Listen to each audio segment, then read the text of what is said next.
and you don't have the mindset, or you never develop the mindset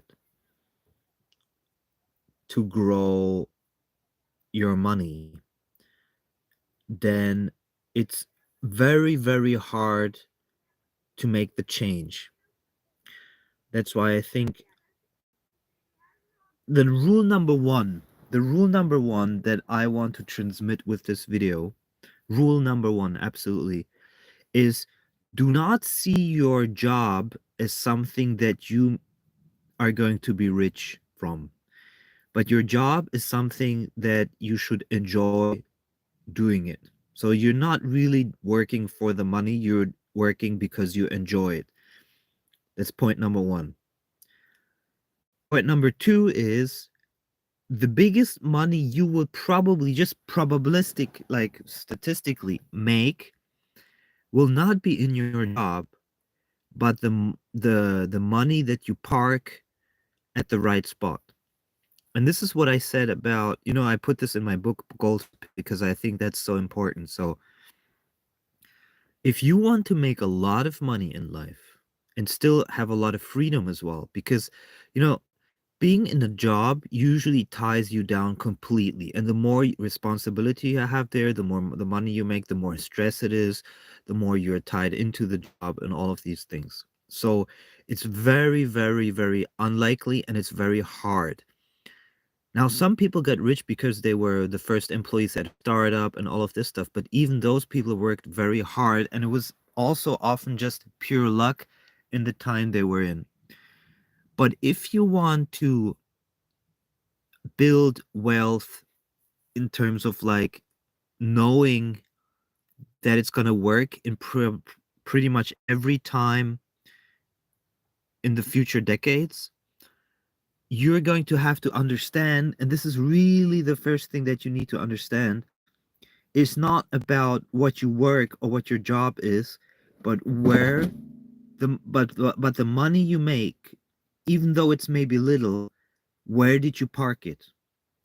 And if you park it at the wrong spot, which most people, I think 99% of people park their money at the wrong spot, and thereby they will never, never, ever, never, ever get rich. It's very, very unlikely.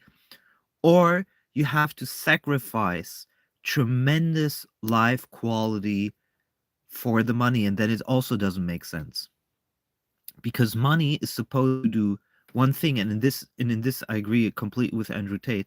Money is supposed to give you financial freedom, nothing else. It's supposed to give you freedom in general. Sorry, not only financial. It's supposed to give you freedom.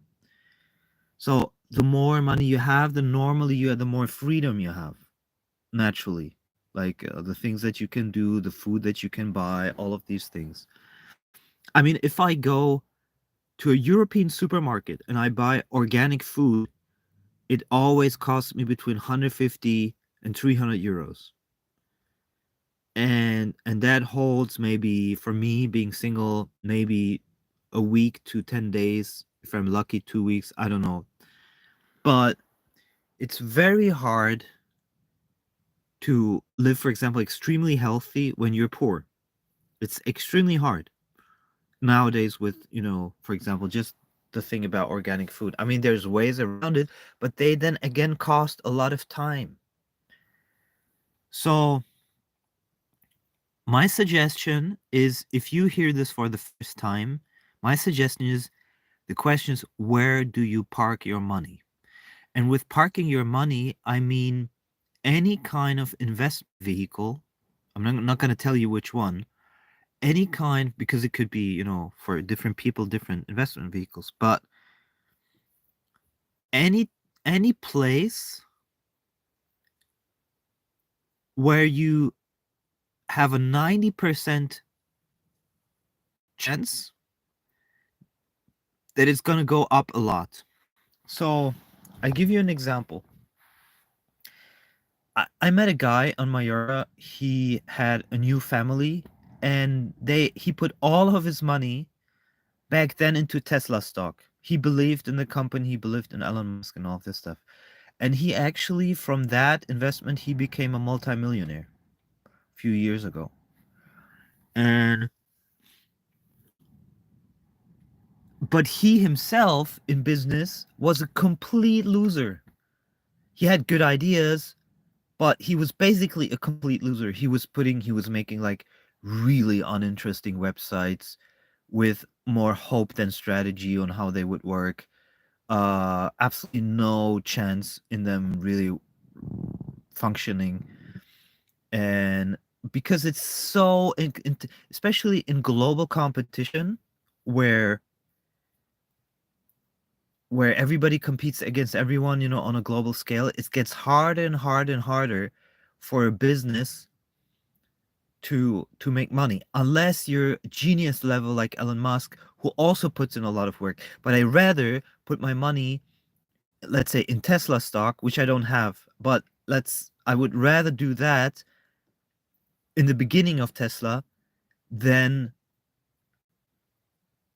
have the same stress as Elon Musk has in his job. So you're kind of like outsourcing the stress. You're outsourcing the stress, and in the meantime, you can do other things. And so, again, it's not about what job you have, how much you earn with job. It's how you park your money. And this is something like when you start very early on. Let's say, you're like 18 years old and you park your money very, very smartly. And by the way, you need a 90% chance that it's going to work out. If don't do any like biotech shit where it, you know, have like 30% chance of it working out or 10 or 5% chance. You need the 90% chance that it's going to work out. It's you need to develop also the intuition and understanding of that. And then you park your money there and then you wait a few years. You don't need to wait, you know, a few weeks or months. You let's say you wait a few years, and that money then does 10 times. Okay, so let's say you did a very good decision. Okay, and your 10,000 or 1,000 becomes 10,000, 10,000 becomes 100,000, whatever. Then then you do that again, uh and maybe just half of it, then you are already at 500,000, for example. And people don't understand these mathematics, and they also don't have the patience. And that's another good thing about spiritual awakening. You start to have tremendous patience. So you're not like, okay, this must work immediately. If it doesn't make me, you know, really rich in a week or so, and there are some companies that you can put in your money in. If you, let's say you do stocks, like I said, you can do different type of things, but let's say you do stocks, then and you hit one or two home runs, then you're basically guaranteed to become rich, basically. And then you can use that money again to do other things. And I say it because I say this because I see with most people that they make the mistake of chasing an unsatisfactory job and thinking that it's their way to richdom. It's not. It's never going to be, because look at the richest people in the world, or look at the people that, you know, financially made it. They almost never did it with their business unless they were like half crooks, right? If you're a half crook, you're going to make it with business. But most people don't want to be half crooks. But if you park your money the right way, yes, it can happen. And people start, you know, if even if you start with $10, okay, let's say you're like 15 and you start with $10, even then you have possibilities. Now there's so many possibilities, it's insane. And the thing is also, you can have synergistic effects. So for example, let's say you're 15 years old, okay, and you have, you know, $50. You can also start a YouTube channel, TikTok channel, Instagram, and so forth, and combine everything and learn what you're doing, sell your knowledge as well, and go for the high margin products like info products and all of that stuff. and then it's, let's say, if I needed money right now, okay, I have at least 100 ideas what I could do to get money, and I go on the internet and I sell an info product that, I think is worth a lot, and it hardly costs me any money to make it. And then let's say I make 90% profit margin on that one. I can literally use, unless I need it for immediate living, I can literally use all of that money directly to park it somewhere where it makes sense. And there's more and more and more opportunities. And this is super important to understand, that there's more and more and more opportunities that just didn't exist before. 100 years ago, you didn't have those. Now it's literally infinite. So find something that gives you joy, increase it so you earn, you know, a little bit of money with that which brings you joy, and then park that money correctly.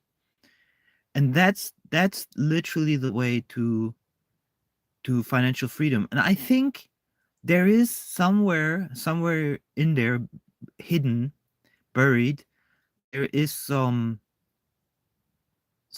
parallels to spiritual freedom and monetary freedom. I think there are some connections there.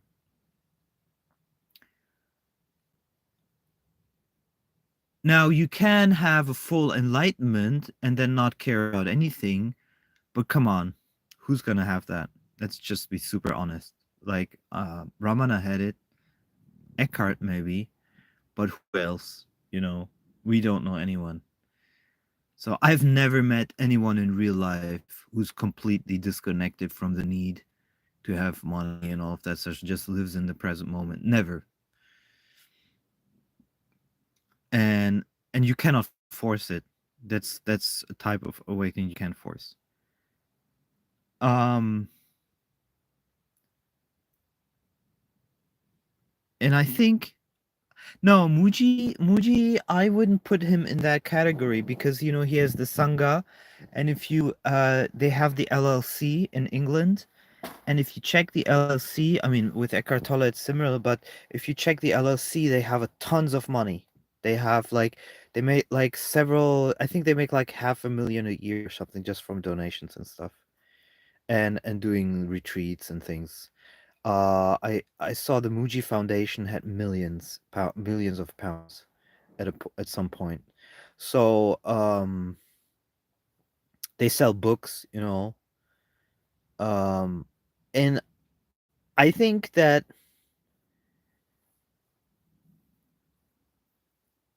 I don't know about the history from Mooji like I know from Eckhart Tolle, but um, it seemed more money driven than Eckhart Tolle, to be honest. Um, Well, I don't want to compare them right now. I want to just say, it wasn't the point of the video. The point of the video is literally understanding that if you want to get rich, it's about where you park your money and not what you work. The work is for the joy. And if you can combine the joy with economies of scale, then you can earn something there. But it's always going to cost you that much more energy to earn more in your business. And the question is whether you want to make that sacrifice. Um, but let's say going from 20,000 to a few million, I think to do that in a regular job or business, forget about it. Of course, the politicians that are multimillionaires, they are all crooks. That's obvious. They make deals basically behind the back of other people, and to get ahead financially. They're crooks. Just like, for example, in Germany, there was they met secret deals during coronavirus about selling masks. They become multimillionaires, these politicians. So yeah, but if you don't want to be a crook, it's a question of where you park your money.